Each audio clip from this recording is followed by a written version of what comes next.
Hello and welcome to Summerlin Church and to our teaching series which we just began last week on prayer as life. As I mentioned last week, I almost named this prayer as living. Both of them could work. We're talking about the subject of prayer in a way that you probably have not heard of before, most likely, because we're differentiating between prayers and prayer. And we talked about this last week, but I'm going to give just a brief summary for those of you who are just joining us. There's this big difference between prayers, such as reciting the Lord's Prayer, something I learned as a little child. It brings comfort, it can bring guidance. It's an important part of the spiritual life, but it's not all of prayer. Reciting prayers is one form, and it's a good form.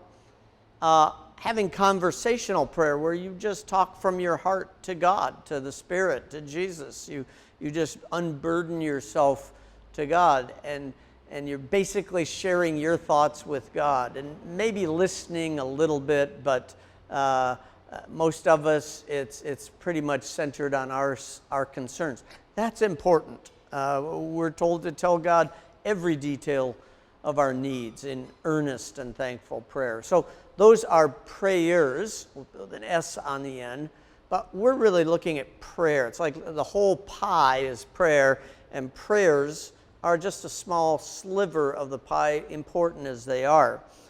And we looked at the story of Mary and Martha, the very familiar one where Jesus comes to visit Mary and Martha's house, the house of Lazarus, and Martha's running around, and Mary is just sitting at Jesus' feet. And some of you have heard many sermons on this, and the key factor is that Martha running around is sort of the symbol of most of us in our prayer lives. We're scurrying around, we're worried about so many things, and the Lord is sitting there right in our living room. But Mary has decided to let go of the scurrying, and she's sitting at Jesus' feet, and she's listening, she's attentive, she's open, she's present, she's awake to the teachings of Jesus. That is the life of prayer. Attentiveness, that's the whole pie. A studied attentiveness to the presence of God. And we also just briefly talked about how prayer strips away some of the false belongings that we have, some of the masks that we have on. That when we put ourselves like Mary in an attentive listening posture with the divine, with God, with the Holy Spirit, it has a way of showing us this presence of being present with God, has a way of tearing down the scaffolding of our life, the life that we've created, that we want, that we are trying to posture, protect, or just build so that we can never be hurt. That gets torn down because there's something beautiful underneath it. And the something beautiful is you, the you that God created. And in God's presence, you ironically find your own true presence. So that was our last week. And this week, we're going to talk a little bit more about a rather odd phenomenon in the life of prayer. I'd like to start by reading from the Gospel of Matthew, and it's chapter 13. And Jesus tells this very short parable. He says, "The kingdom of heaven is like a treasure hidden in a field. When a man found it, he hid it again, and then in his joy he went and sold all that he had and bought that field." That's the parable. He says that's what God's kingdom is like. It's like a man who discovers, let's say he's plowing through this field and somebody 100 years before has buried a treasure there because there were marauders. There were actually laws on the books in Jesus' day that said if you found a treasure in the field, that was kind of like a bank, and you owned that field, the treasure was yours. So this is a very real parable. He's saying this guy actually hits a treasure, goes off in his joy and gets rid of everything he's got, mortgages everything, so that he can buy that field. Why? Because it's a tremendous treasure. Well, our life of prayer begins with an encounter with God where we encounter God as love. We encounter God as not just love, but as loving us the way we are. He wants to change how we are. He wants to deepen how we are, but He loves us as we are. And this is the beginning of the spiritual life. But it's only the beginning. Let me read a passage. I mentioned that I found this book while cleaning out the basement of two of my family members who are getting ready to move. And just like all of us, very cluttered. But in the midst of it, I found a treasure, this book called The Only Necessary Thing by Henri Nouwen, written probably 25 years ago. And it's a summary of his thinking on prayer, one of the greatest spiritual writers of the late 20th century. And I want to read a passage from Henri Nouwen about this idea of finding the treasure in the field. And then I need to find that passage. Here it is. So you found a treasure, the treasure of God's love. You know now where it is, but you're not yet ready to own it fully. There's so many attachments which keep pulling you away. Isn't that true? We find the love of God. We encounter Jesus Christ and His warmth and forgiveness. And He says, all I ask is everything.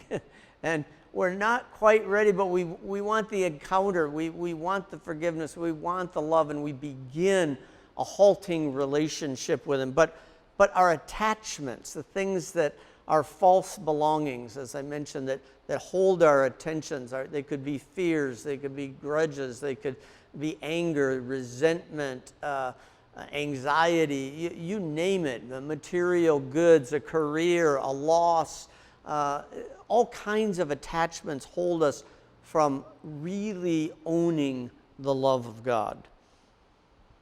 If you would fully own your treasure, he goes on, you must hide it in the field where you found it, go off happily and sell everything you own, and then come back and buy the field. The cost is the same for everybody. It's everything. It's who you are, really, that you're giving to God to buy the field. You can be truly happy that you found the treasure, but you should not be so naive as to think that you already own it. That means embrace it, understand it fully. Having found the treasure puts you on, ironically, a new quest for it. What? You found the treasure, but now there's an ongoing quest? The spiritual life, he goes on to say, is a long and often arduous search for what you've already found. Because finding the treasure is only the beginning of the search. A newfound love, for example, needs to be nurtured in a quiet, intimate space. Finding the treasure without being yet ready to fully own it, it makes you restless. And this is the restlessness of the search for God. It is the way to holiness. It is the road to the kingdom. It is the journey to the place where you can rest. It's kind of an odd concept, isn't it? You find the love of God, and yet you need to continue questing for the love of God. You find the treasure, and it sends you on a deeper journey to discover more of it. When I first met my wife, who of course wasn't my wife at the time, I immediately liked her. She was full of spunk and life, and she was beautiful, and most importantly to my little 19-year-old mind, she seemed to like me, so that was a big advantage. And so I liked her, and then we became friends.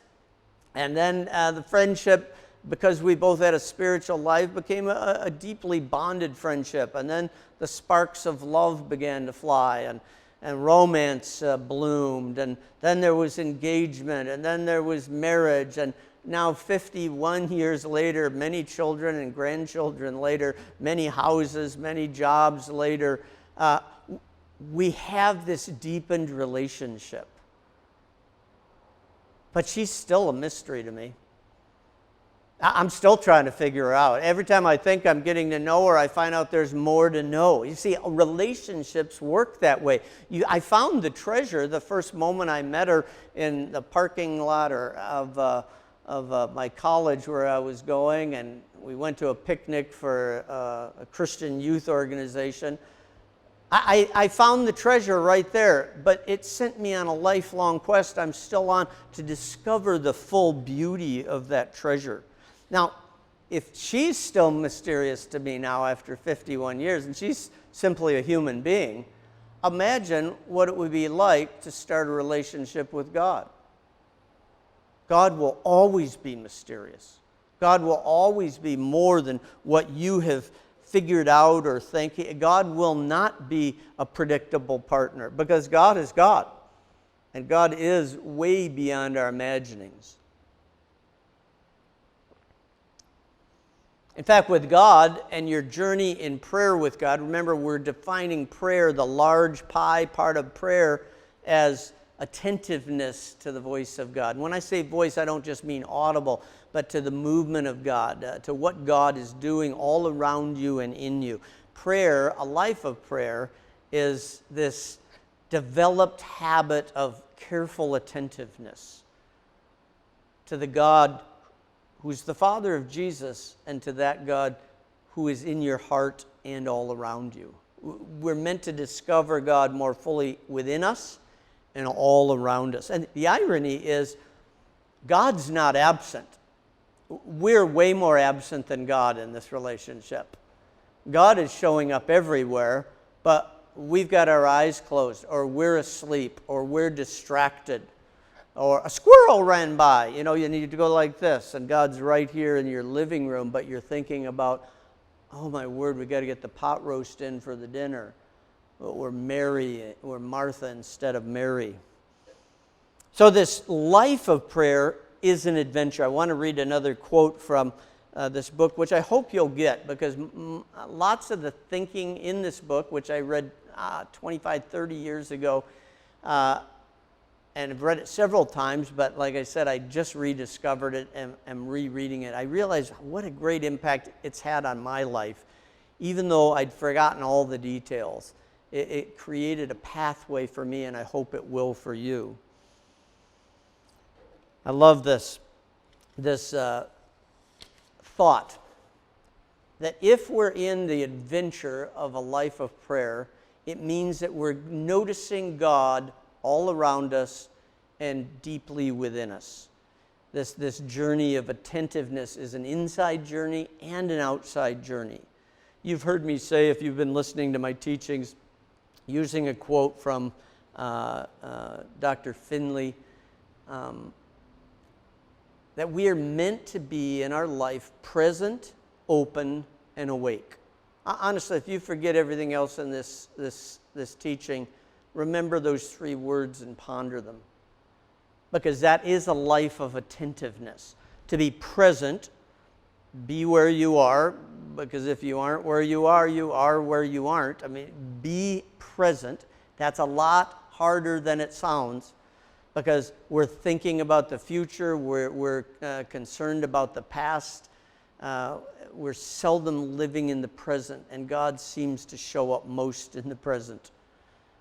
To be present, but then also to be open. To be open-handed like this with God.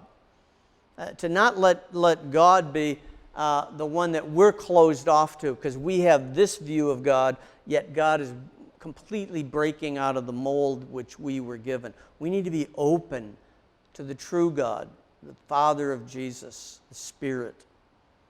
And then we need to be awake. Literally, most of us go through our lives asleep to the spiritual life. And by the way, I like this quote from Henri Nouwen, and he says, the spiritual life without prayer is like the gospel without Christ.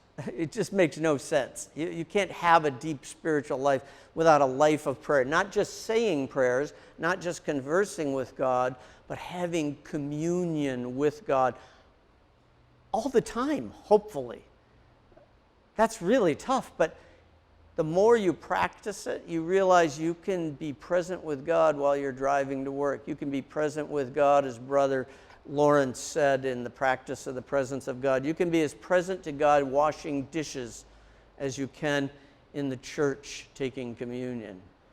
You can be present to God putting your children to bed. You can be present to God. It just takes noticing. And you'll remember that Jesus said in a couple different places, consider this. He said, consider the wildflowers, how they grow. They don't work or weave or store away or work or weave or create their own clothes, yet God clothes the flowers of the field. He says, consider them. See, that's noticing, that's attentiveness. That would be exterior attentiveness, nature, to look around. Just this morning I was looking up at a tree with a blue sky behind it, and I was noticing about 20 different variegated colors of green silhouetted against this beautiful ultramarine blue sky. Now, part of that's because I paint, and so I'm looking at things through those eyes. But until I started painting, I wouldn't have even noticed it. Attentiveness to nature, in this case, gives me a beautiful image of what kind of God it is that we serve, that we love. And Jesus said, consider the birds. David, our associate pastor here, is a bird watcher. And so whenever we go by and he hears a bird or sees a bird, I don't even notice it. And he's going, oh, that's and then he'll say the fancy word for the bird, and he'll tell me all about their habitat, because he's noticed. He's developed a habit of careful attentiveness to nature, and it's only a short step from that to careful attentiveness to God who is in nature. But what about our interior lives? Jesus also says that when he was going through life, he'd rise up early in the morning, go off to a lonely place by himself to pray. Now, I think Jesus was in communion with God all through the busyness of every day. He said, I only say what the Father tells me to do. I only do what the Father tells me to do. He was in communion in the hecticness and the busyness, but he took time away also. Why did he do that? Because of this interior attentiveness to God, where you're focused on God and God alone. And ironically, when you have some time, it could be 3 minutes. It could be 20 minutes. You could do centering prayer where you say a phrase from Scripture over and over again for 20 minutes, and you just try to open your heart to God. It could take many different forms. As you've heard me say, I do this a lot when I walk. I hike many days each week, and I try to make at least a good portion of the time a prayer walk where I'm walking in the presence. I'm noticing outside and I'm noticing inside. And when you do this, you find that you're on an adventure, that God will show you things about yourself that need healing, that need correction. And we're going to talk about this next week, living in the healing presence of God. Today, in a sense, we're talking about living in the journey with God, in an attentive journey with God. But that attentive journey will have a long period, perhaps the rest of your life, that will be a healing journey as well. So this is what I mean when we talk about prayer. So the question for you today is, have you discovered the treasure buried in the field? It's God's love. In fact, if you want to put it in shorthand, it's God. It's Christ. It's the Spirit. Have you discovered that, and do you want to discover it more? Do you want to be sent on that quest? You don't just want to be friends with God. You want to be a lover of God. You want to be united to God. You want to live in complete union with God. Where are you on that quest? Well, I would encourage you, if you want this life of prayer, not only a life of saying prayers, then it takes noticing God inside, the work God's doing in your life, and it takes noticing God outside, the work He's doing in the world and the work He's already done through nature. It's a tremendous adventure. And Nouwen says the one thing we need to be sure of is that we're accepting toward God. And I'll close with this quote. praying means, above all, to be accepting toward God. Just an aside here. It's kind of an interesting thought, isn't it? That we would have to be accepting toward God. We tend to think, well, thank heavens God accepts us. But we also have to accept God as God is. Praying means, above all, to be accepting toward God, who is always new. God who is always new, always different.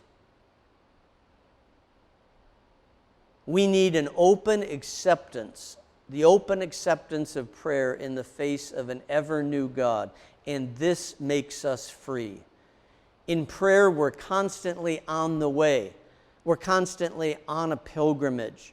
And though on the way we meet more and more people who show us something about God we seek, we will never know for sure if we've reached God, but we do know that God will always be new, and there is no reason to fear.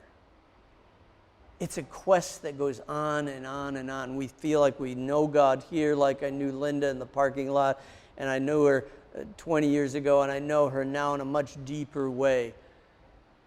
And she's ever new. How much more will God be ever new in your life? And are you accepting toward that? Some of your old ideas about God may have to fall to the ground and die because they're not large enough to be true of the real God, the Father of Jesus. So I welcome you to this adventure, which is a life of prayer, a careful development of attentiveness to God, inside and out.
Day by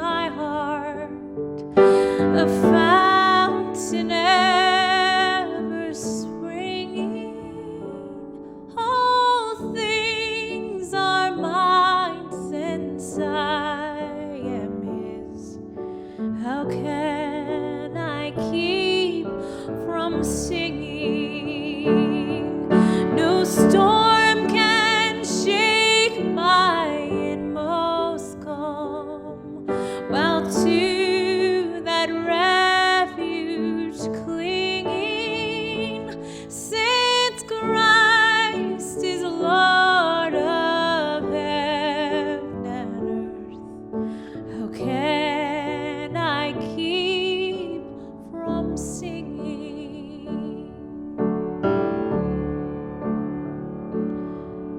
How can I keep from singing? Oh, how can I keep from singing?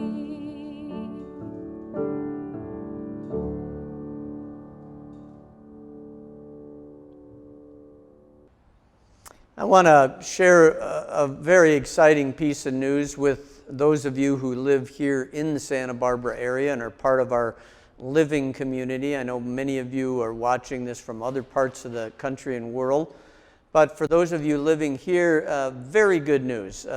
Things have changed in a positive direction, as you all know, with regards to COVID, and the level of vaccinations is high here, and our caseload is low, and so our whole community has, through the health department, opened up significantly. And of course, this raises the question, when will we start meeting again together in our building? For those of you who don't know our building, it's very small, and so it really precluded us meeting when there was any real danger of a spread of the disease. We feel that time has passed now, and so we are going to have our first meeting on August 8th in our own local building here in Santa Barbara. I think you all know we're getting new pews made, so we may have our old pews in here, or we may have chairs. We haven't quite figured that out yet, because we just made this decision. And so we really look forward to seeing you in person on August 8th. On August 1st, the week before that, the first Sunday in August, we will meet outdoors in the park like we have been doing on the first Sunday of each month for quite a while now. So August 1st in the park, outdoors at 10 a.m., and then August 8th in our church building, most likely at 10:30 a.m., which was our normal time before. So we're very excited to welcome you all back. As we have been throughout this, we encourage you to get vaccinated if you are not, and there will be no restrictions for vaccinated people. If you are unvaccinated, we would ask you to abide by the restrictions that the health department has at that time. So we're looking forward to seeing you, and it'll be a joyful time together.